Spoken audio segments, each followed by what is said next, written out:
Stop being the smartest person in the room. Most of us think being the man with a phone that never stops pinging is a sign of success. It isn't. It's actually the sound of structural rot. I once watched a $2 million partnership slip through the hands of a founder because their team member had to check the manual to handle basic question that an empowered team really should have been able to answer. If your business generates $10 million, but you're still approving $500 expenses, you haven't built an asset, you've built a high-stakes cage. At the end of the session, you'll master the redundancy paradox. You'll learn how to pivot from chief firefighter to chief enabling officer, removing your identity from the fuel to the floor plan so that you own an asset that prints money, whether you're in a room or in a 48-hour digital Sabbath. I'm Adewumi-Zer, founder of Zer Consulting Africa. I've sat on both sides of the table, driving M&A from Munich out of Nairobi, and now architecting sovereign African firms from the ground up. I've seen $10 million deals fail because the founder couldn't stop being the hero. Today, we build the institutional architecture to make your absence your greatest financial asset. So what's the goal of scaling?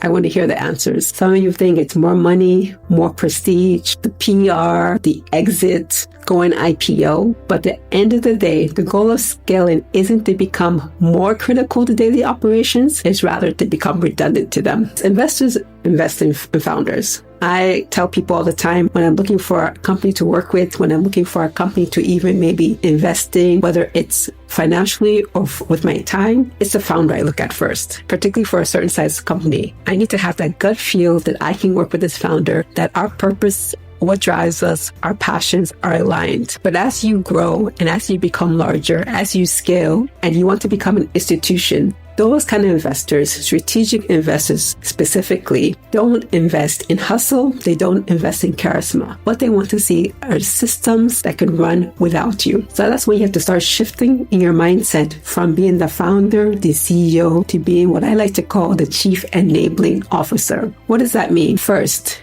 you need to audit your decision rights. I want to see you moving from tell me everything, CC me in everything, include me in every WhatsApp group. I want to be in every meeting. 2, I trust your judgment within these bounds. I've hired you because you're smarter than me. We're working together on this because you know more about this than I do. I no longer need to be the smartest person, and I trust you to run within, of course, the frameworks and the systems that we put into place. Because if you're the only person who could say yes, you don't own an institution, you own a high-pressure job. Secondly, architecture over effort. I've never met anyone who says, oh man, I wish I was in just one more WhatsApp group. I think I'm not in enough. We're bombarded by WhatsApp groups, but sometimes we feel as the hero of our institution that we'll miss something if we decide to step away from our WhatsApp group and perhaps put someone else from our team if we think that group is critical. But what we need to understand is every hour we spend monitoring those WhatsApp groups is an hour stolen away from architecting your legacy. What's more critical?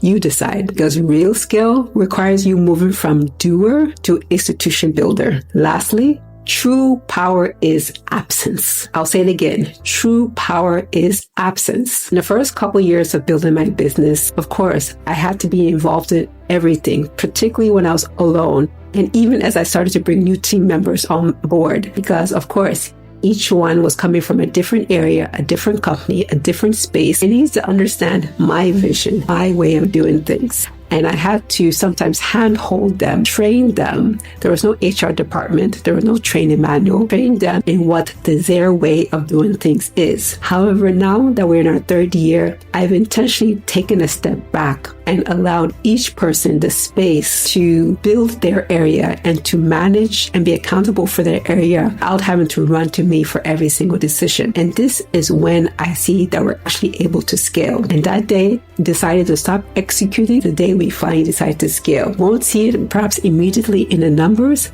but we will see it, and I am already seeing in the capacity my team members are building amongst themselves. Because scaling is about moving from founder-led grit to system-led scale. It requires you to kill the version of you that needs to be the hero. So my question for you today is a hard one. What are you afraid you would lose personally If your business stopped needing you to survive, let's be real about our ego in the comments. If this challenged the hero you, please like and comment scale below. Subscribe and hit the bell to join these weekly sessions. Lastly, for this or busy CEO, then watch the next video on the sovereign sunset.